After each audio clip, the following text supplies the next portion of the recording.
नमस्कार, प्रणाम, जय भोजपुरी।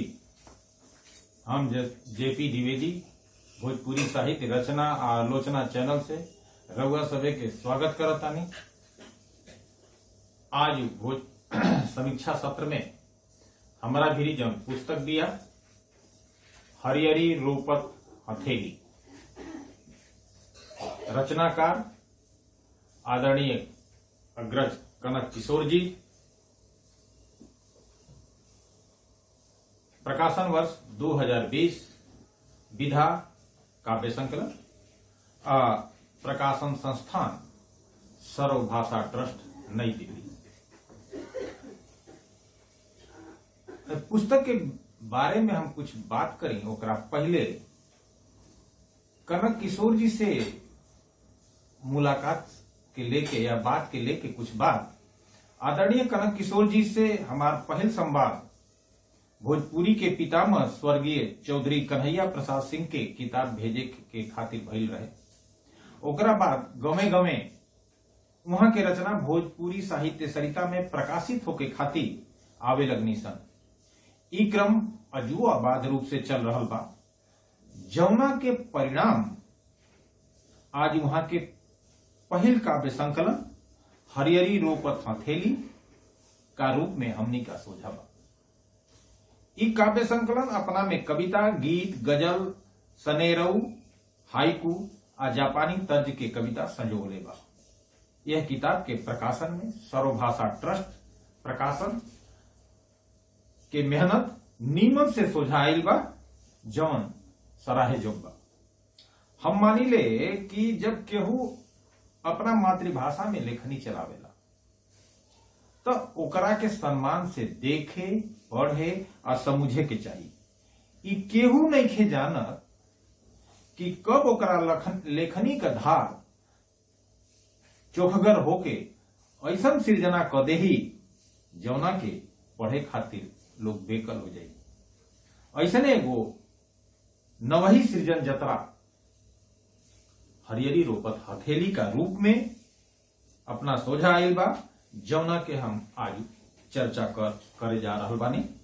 हरियरी रोपत हथेली अपना भीतरी समाज के वह लोगन के पीड़ा पर चलल लेखनी से निकसल रचनवन के संजोले बा, जेकरा के सर्वहारा कहल जाला। अगर हम श्री कृपाशंकर प्रसाद जी के विचार पर नजर डाली तो ओहमे जनवाद के झलक के बात तर्क के संगे स्वीकार कईल गई बा। उनका विचार से असहमत होके के विशेष कोनो कारण ना हो सकेला, बाकी रचनाकार अपना के हर बात से अलग राखे के बात स्वीकार ले बाने। आई देखल जाओ, लेनिन और मार्क्स के नैखी पढ़ले, सर्वहारा के सिद्धांतों न जानी, विशेषज्ञता कहाँ बा कुछ के, बाकी देखले बानी आपन बनिहार ललन कहार के जियत और रकटू चाके मुवत। रत्नाकार के भावना के और खुल के देखल जाओ। हम जनवादी ना हई, वामपंथ होखे चाहे दक्षिण पंथ ना प्रभावित कैलस आज ले। धर्मनिरपेक्षता के ढोंग ना आवे हमके।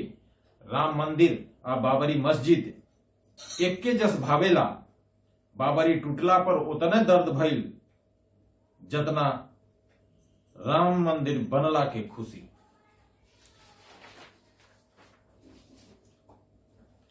किसान और मजदूर के पीड़ा पर रचनाकार के लेखनी की जादू देखी। खेत कारखाना के मक्का मदीना समझनी, खेत कारखाना के मक्का मदीना समझनी, बाकिर ना भेटाइल एक मुठिया जोर, ये देख के मन रो देला। ये संग्रह में गीत पारंपरिक धुन के बाणी सन। सनेरेऊ में वैश्विक महामारी कोरोना से उपजल स्थितियों पर नजर गईल बा। कबले चली खेल कोरोना विश्व आफत में। आजू के सामाजिक परिस्थिति परिवेश पर प्रहार करत हाइकू देखी। बेटा भतार कहाँ के हुआ अपन कलयुग है।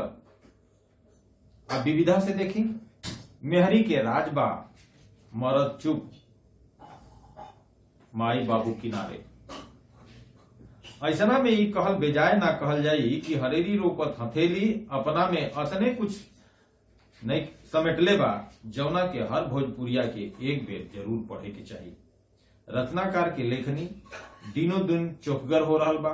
भविष्य में भोजपुरी माई के भंडार भरे में आगही रही। एकरा संगे रचनाकार भाई कनक किशोर जी के पहल संग्रह जौन 2020 में आयल रहे, हम बात आज 2025 में कर रहल बानी, ओकरा ला ढेर ढेर बधाई आ शुभकामना। तो हरियरी रोपत हथेली के लेके जौन थोड़ा बहुत हम बात कैनी है,